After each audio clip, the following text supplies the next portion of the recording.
Hey guys, thank you for joining me. As always, I'm your foul player, and you're in the foul play land.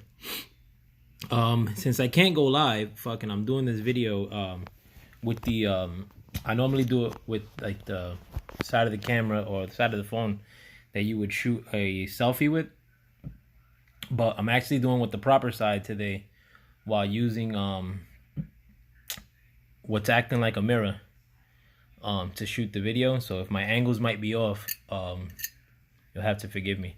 I'm actually using my son's Nintendo Switch while I'm sitting on the bed to make this mirror in my little lo-fi setup.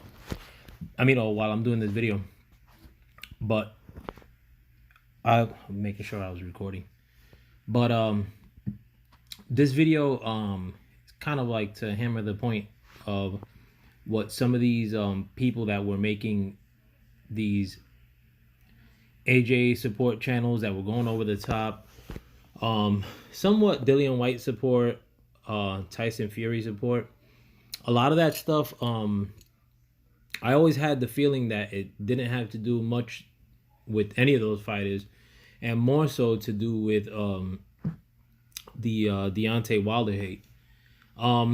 And you could see that now. I mean, like a lot of those channels like that were real over the top pro AJ and dissing Wilder, really had very little points to make in relation to like the dissing Wilder. Like a lot of it had to do with the same like regurgitated like points, like, oh well, you said you wanted one face, one name, one champ, and like you got offered 15 million.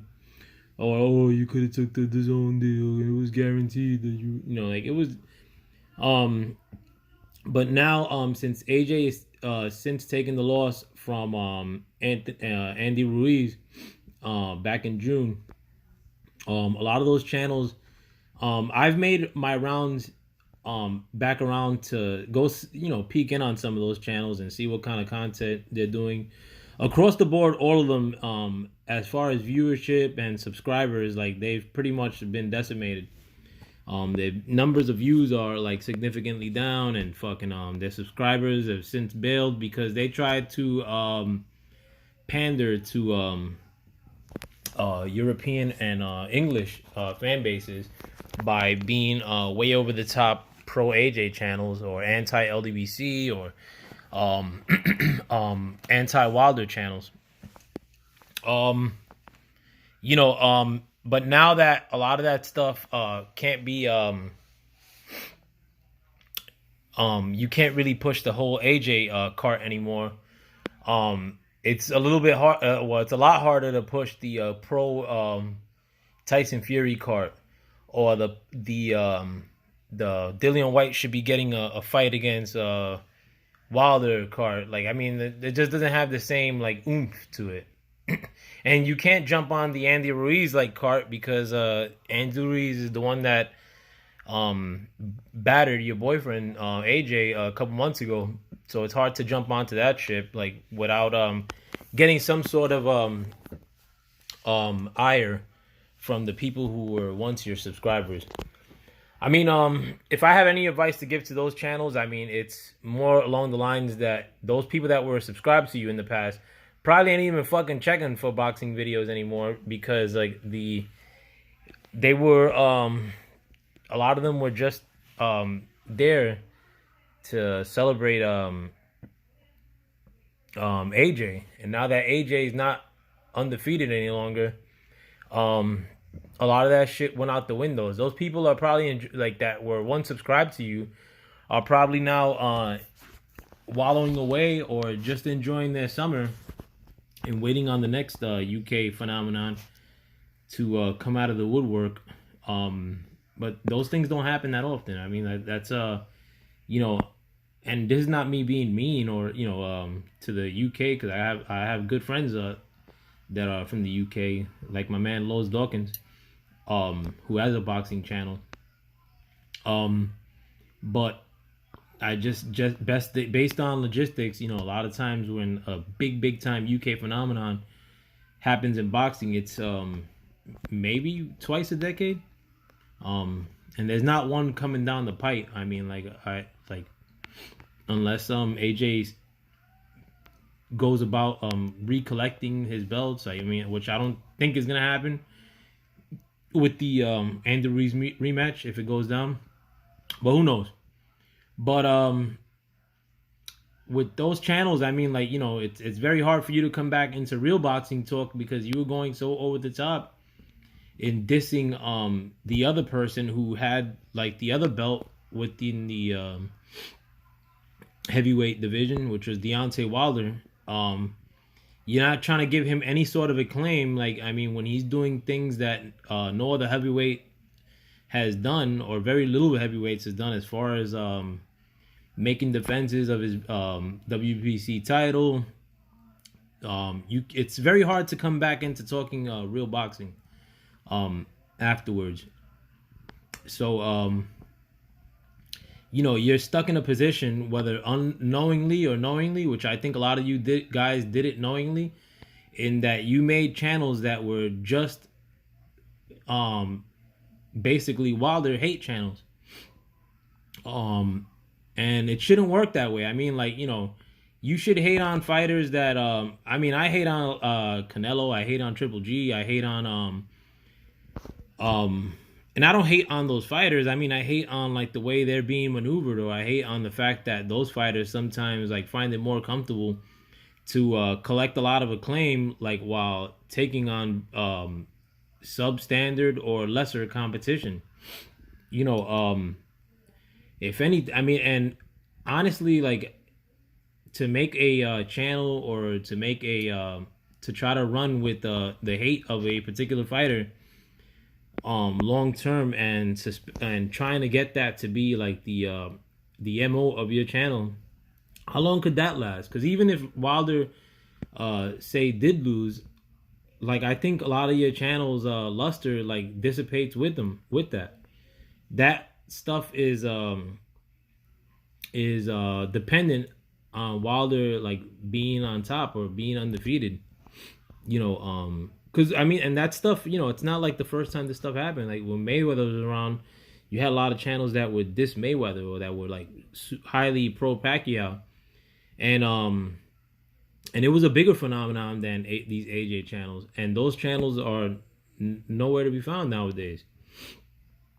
Same with Triple G. Like, I mean, like, there was a particular channel that was a real dick swallower when it came to Triple G, and Triple G loses, and like that channel's no, you know, it's a non-entity, it's a non-factor. Not, and this is me speaking from a position of being a non-factor when it comes to making content. I mean, my subscriber count ain't you know, big, but I could be candid or honest with my assessment. Like, fucking, I try to be candid with any assessment I give, and that has like many times nothing to do with boxing. So I mean, like, you know, a lot of that stuff, going back to my point, has more to do with Wilder hate. And I mean, like, you know, you don't want to put yourself in that position just in life in general, where you're just hating on some motherfucker just for the sake of hating. I mean, by definition, that makes you a hater. Like, fucking, why, you know, do you want to be a hater? Like, fucking, you know, I don't mind any sort of boxing talk at times, because I think the sport sort of needs any sort of coverage it could get, like, to compete with these other American sports. But the whole hating thing, like, I mean, a lot of times, like, it gets in the way of people who really do like love boxing, or who watch almost every fight. A lot of times, like, you know, here in the LDBC, like, you know, we watch just about every fucking fight. Every fight's a big deal to us. And that, like, a lot of times has zero to do with fighters that we don't like. A lot of times we'll say, oh, fuck that fight, and, like, you know, everybody watches it. You know, because that's what real boxing fans do, by and large, you know, like. But when you get into that whole fanboy or hating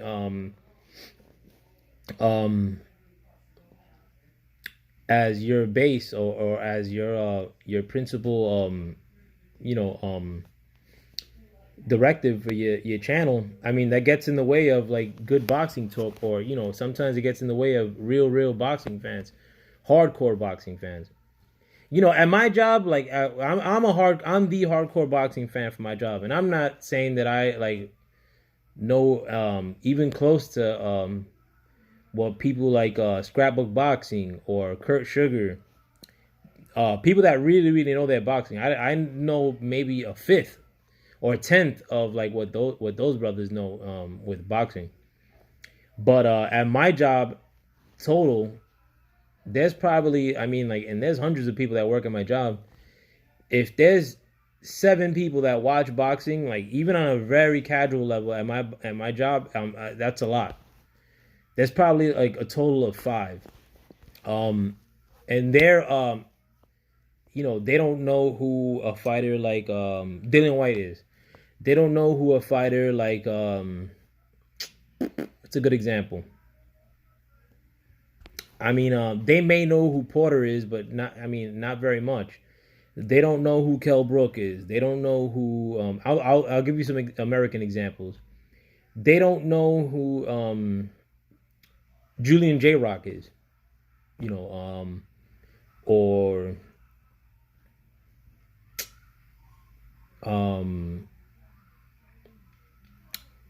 what's his face? Oscar Valdez, like the guy who's a PBC fighter, the Mexican guy.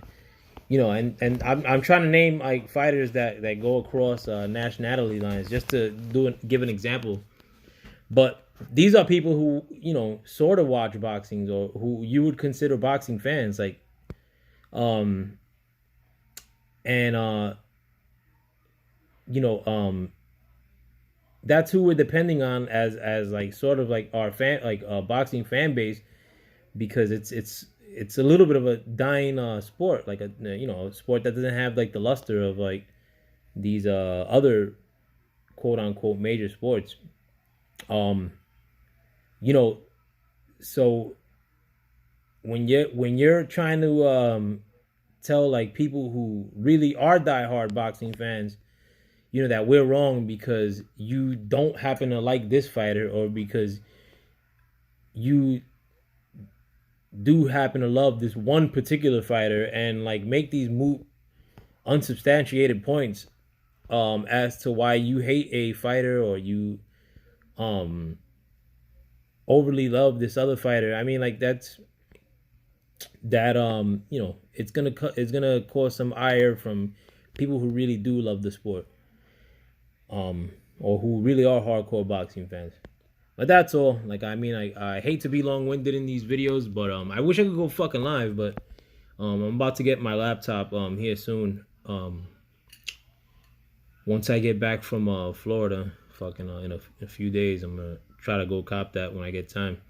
But that's all. Like, fucking I hope you guys enjoy. I don't even know what day it is. Fucking whatever. Your week. Peace.